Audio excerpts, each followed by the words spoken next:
Hi అండి, నేను మీ Chandrika. Welcome back to Ask Wonders. ఈరోజు వీడియోలో పిడత కింద పప్పు ఎలా తయారు చేసుకోవాలో చూపించబోతున్నాను. రాజమండ్రి సైడు ఇది చాలా ఫేమస్ అండి. ఈస్ట్ ఇంకా వెస్ట్ గోదావరిలో మాత్రమే ఈ పిడత కింద పప్పు దొరుకుతుందండి. మిగిలిన ప్రాంతాల్లో మూరి మిక్చర్ అని, ముంత మసాలా అని మనకి బయట అమ్ముతూ ఉంటారు. బట్ దానికి దీనికి చాలా టేస్ట్ డిఫరెన్స్ అయితే ఉంటుంది. సో నేనైతే ఈరోజు ఈ వీడియోలో పిడత కింద పప్పు చేసి చూపిస్తున్నాను. చాలా బాగుంటుంది. మీరు కూడా ట్రై చేయండి. ముందుగా మనం ఒక మిక్సింగ్ బౌల్లోని 1 కప్పు వరకు వేయించిన అటుకులు తీసుకోండి. మీరు వేయించిన అటుకులు అంటే నూనెలో డీప్ ఫ్రై చేస్తే సరిపోతుందనమాట. సన్నగా ఉన్న అటుకుల కన్నా కాస్త లావుగా ఉన్న అటుకులు తీసుకొని చక్కగా డీప్ ఫ్రై చేసుకొని ఇలా వేసుకోండి. యూజువల్గా పిడత కింద పప్పు రెడీ చేసుకోవడం కోసం బియ్యం పేలాలను అయితే వాడతారండి. అవి అందరికీ అవైలబుల్గా ఉండవు కాబట్టి నేను ఇక్కడ వేయించిన అటుకులు తీసుకుంటున్నాను. మీరు కావాలంటే బొరుగులనైనా వాడుకోవచ్చు. తర్వాత వేయించిన కార్న్ఫ్లెక్స్ 1 కప్పు వరకు తీసుకోండి.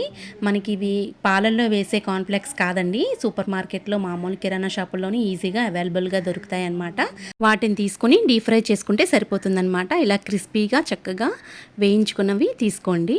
ఇప్పుడు నేను ఇక్కడ ఇందులోకి ఒక టమాటా బజ్జీని తీసుకుంటున్నానండి.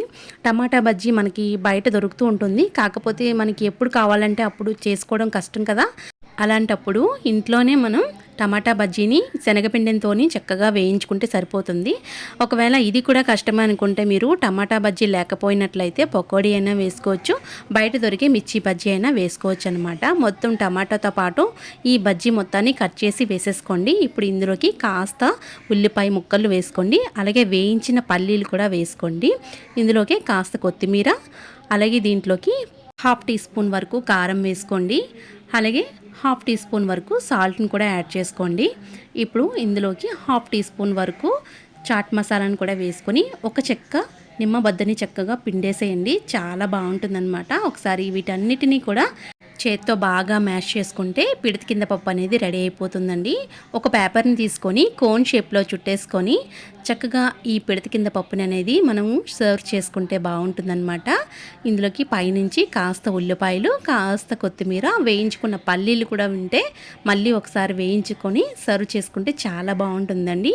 ఒకసారి ట్రై చేయండి. ఈ వీడియో మీకు నచ్చినట్టయితే లైక్ చేయండి, షేర్ చేయండి. మీ అమూల్యమైన ఫీడ్బ్యాక్ని కామెంట్ సెక్షన్లో కామెంట్ చేయండి.